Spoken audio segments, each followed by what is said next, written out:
Good afternoon, everyone. I hope you're doing well. Today's Wednesday, and it's time for my midweek message to you. I just wanted to check in and see how your week was going. It's a beautiful sunny day here in Lynchburg, although it's a little crisp outside. The beginning of the week was really sunny and somewhat warm for February, but now it seems like we're having cooler temperatures again. But regardless, I just wanted to check in and see how you were doing. I told you we would visit our virtue of the week again. This week it's integrity, and I asked you to think about what that word means to you.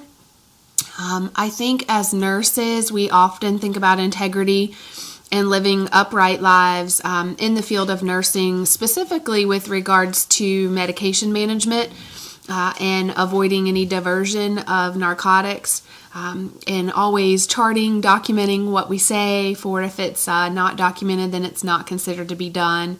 So I think that when we think about living a life full of integrity from a nursing standpoint, we think about making sure that we do the right thing regardless of who's watching. We document everything that we do, and we only take the medications that we need, and we waste and document any that was not needed. But I would like to I would just like to challenge you to expand your definition of what integrity means to you, and just think about it, how it personally applies to you. I think in the Word, we think about the 10 Commandments, thou shalt not steal. And so when we think about living a life of integrity, we think of following the 10 Commandments. And I absolutely 100% believe in those and try my best to live up to those every single day. However, I do think it gets a little blurry, a little gray, if you will, sometimes with other examples. And so I just want to mention them to you, and I'm just interested in, and maybe it's because I have felt convicted before, that maybe I just feel led to share with you. So, example number 1. What do you do when you get a letter in the mail and it still has the stamp on it, but it has not been validated or stamped across? You know that usually when you receive mail, it has an ink mark across your stamp to show that it's been validated. I have to be transparent with you and say that I have, years ago, pulled off that stamp that didn't make it through the machine, and I have put it on another envelope because I thought, well, this one passed through the machine but didn't get sealed or stamped, so I'm going to use it again. And it honestly, I did not think I was doing anything wrong. I've never thought that I thought I was just being wise. If there's a stamp that hasn't been used, then just reuse it. However, I don't know what convicted me of it, but I guess I just started thinking more along the lines of, did I really receive the service of the U.S. mail to get it to me? Yes, I did. So back then, I don't know, 44 cents or less. Was that actually spent? Yes, it was. So what makes it right for me to try to spend it again? That's just one example that I have come across. Maybe you haven't ever encountered situations like that. Another example, I guess, would be grocery shopping.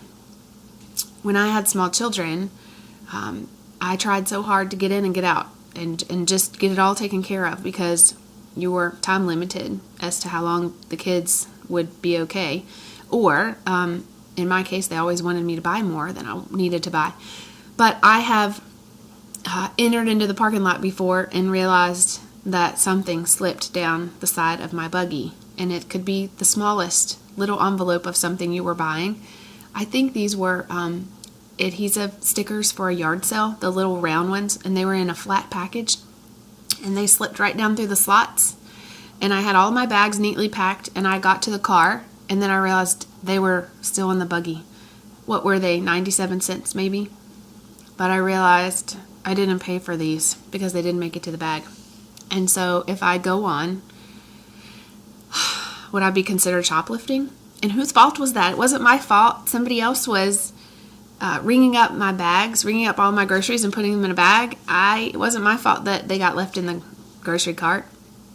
But in the end, I had to go back in and pay for them. And how painful that is, especially for new moms, especially for new dads, in rainy weather, snowy weather, to have to go back in and go back through that line, or try to go back in with your groceries and explain to them that you walked out with something and you didn't mean to.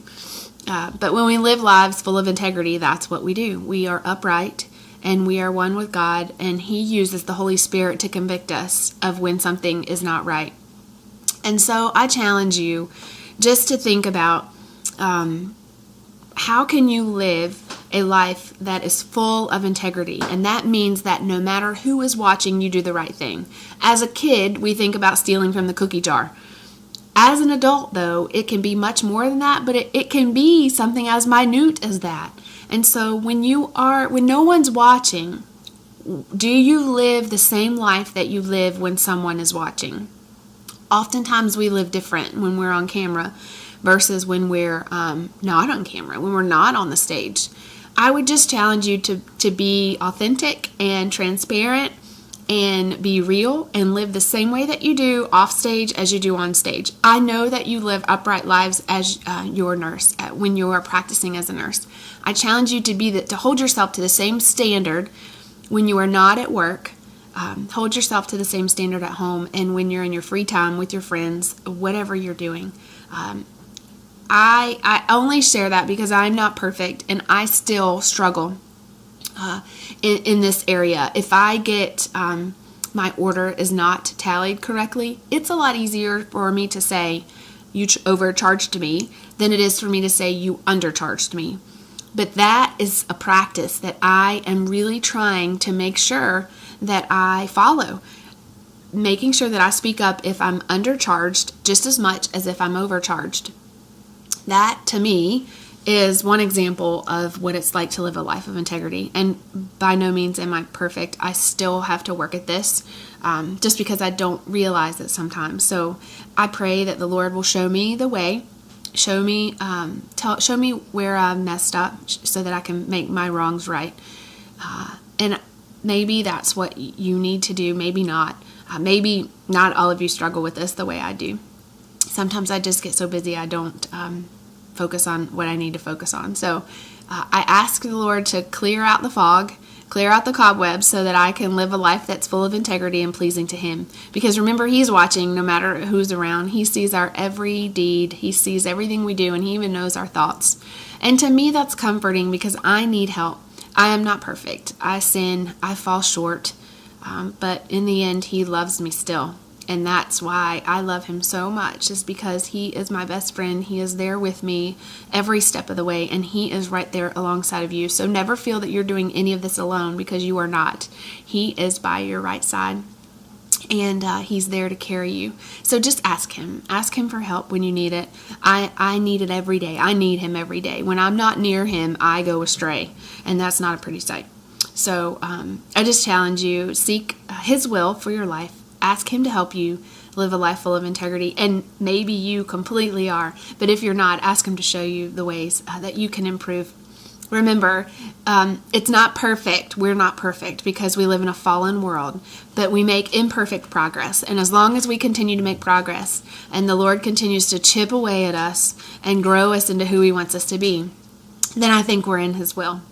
All right, be sure to check Typhon later on this week. I'm making comments. I finished some of them, and I plan to finish them all by Friday because I'm actually going out of town this weekend and will not be online on Blackboard, but I will be on email. So if you need anything, please let me know. Just shoot me an email, and I'll be sure to respond. Take care. I hope you're having a great week, and I will look forward to seeing you again next Wednesday, and then you'll hear from me of our announcements on Monday. Let me know if you have any questions or if I can be praying for you. I'm happy to do it. Take care. Bye-bye.